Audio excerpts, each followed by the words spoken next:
All right, so that was Union Minister explaining the rationale behind the fund. Let's also get connected to Mr. Sanjay Lazar, who's joining with us on this particular news. Mr. Lazar, you heard what Ashwini Vaishnav had to say. Overall, I want to understand from you how significant is this rupees 10,000 crore fund, or you think the ask was for more? Thank you very much for having me on your show. Of course, the ask was for more, and it's a good starting step. It's a one-time 10,000 crore support given to the OMCs. We all know that between March and May, OMCs had lost close to 60,000 crores overall in fuel losses because of the West Asia crisis. Now, 60,000 crores was not on account of ATF, but on account of various other petrol and diesel prices.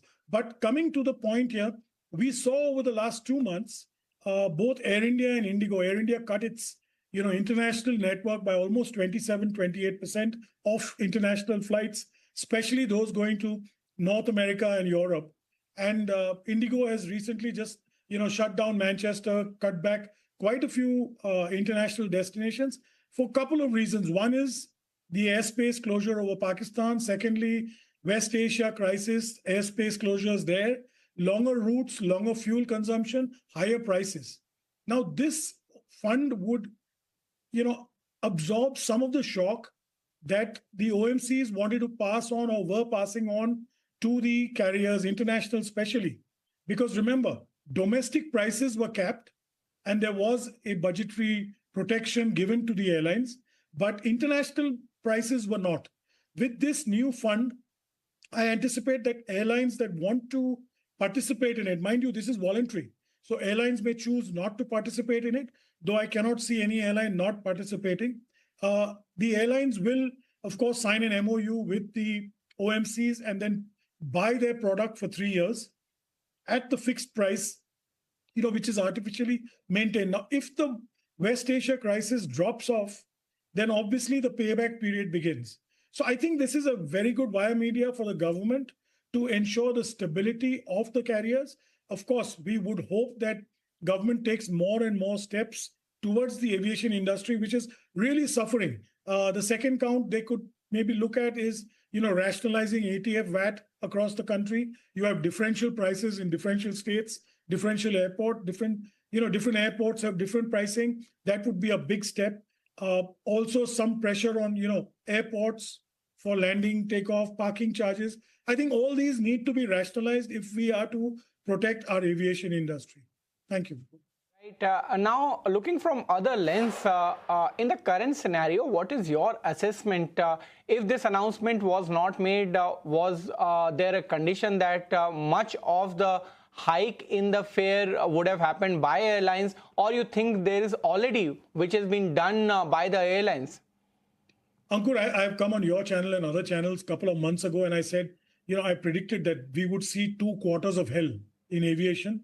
We are already halfway through 1 quarter, and believe me, even this step is really not going to revive airlines overnight.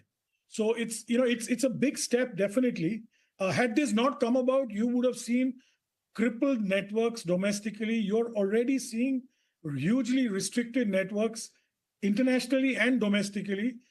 India's pace of aviation growth has slowed down. The demand exists, but if airlines cannot even break even, they'd be stupid to operate. This also would put pressure on employment and jobs in the sector. It's one of the big employing sectors. As we currently know, we have 2,000 plus aircrafts on order in the next 5 years. It would have dealt a body blow.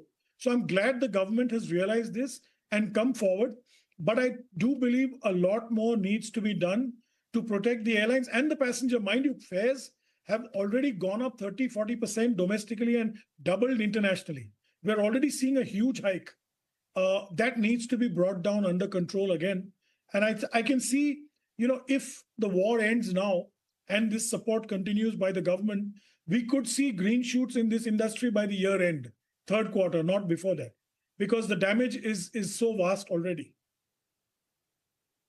Predictable scenario. But having said that, as you mentioned, around 30% fares have already risen. Internationally, if you talk about the fares have almost doubled. But after this announcements, can passengers expect that there will be some rationalization? I think domestically you might see some softening. It would depend on the terms of the OMC agreement with the airlines. Let's be very clear on that. Because remember, this is a returnable fund.